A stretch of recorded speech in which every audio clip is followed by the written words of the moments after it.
The panel that you see here that has been just introduced has been selected carefully to try and get perspectives from the farmers' organizations, from the commercial bank, from the development, financing, from policy, and many other perspectives.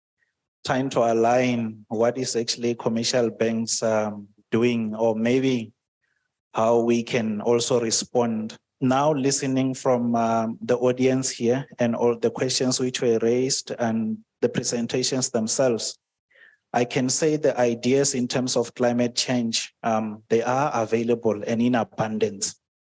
But then by the look of things, the main thing that is required is actually facilitation in terms of support, especially for finance, to make this happen, because even the banks themselves, we are no longer required to make money.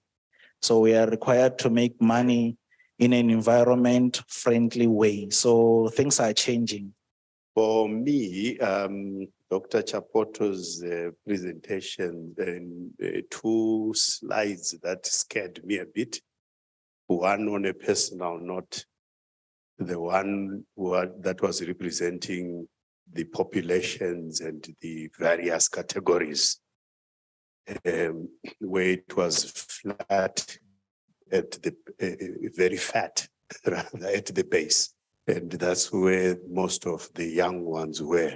And then as I was going up looking for that figure which represents where I am, I got scared, and I kept coming out of the rest. So that was scary. The second one was the picture of the world's map, where the most emitting countries are the most prepared, and then the least emitting countries are the least prepared. Many of the presenters made an emphasis on agriculture as science, right?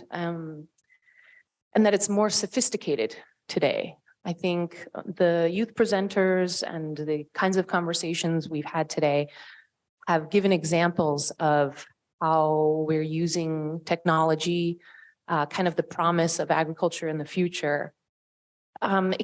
It has me struggle with what we're being inundated with at Environmental Defense Fund, which is this balance between sort of high-tech technology and low-tech technology, and how to preserve or learn from traditional practices that that we're now really understanding we have sort of tossed aside with the real detriment to both the development of agriculture as well as our climate and environment.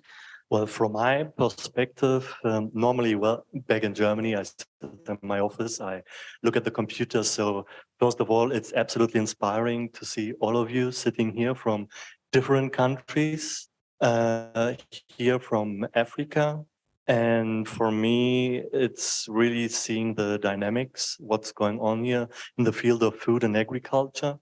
When it comes to the dynamics, to the topics, to also the way of how you deal with each other, you are sometimes also ahead of Europe, of Germany. So many times we also keep on asking ourselves back in the ministry, what can we also learn from Africa? It's not always this transfer, a technology transfer from the north to the south, that it is normally understood. It's also what's now coming, also facing climate change.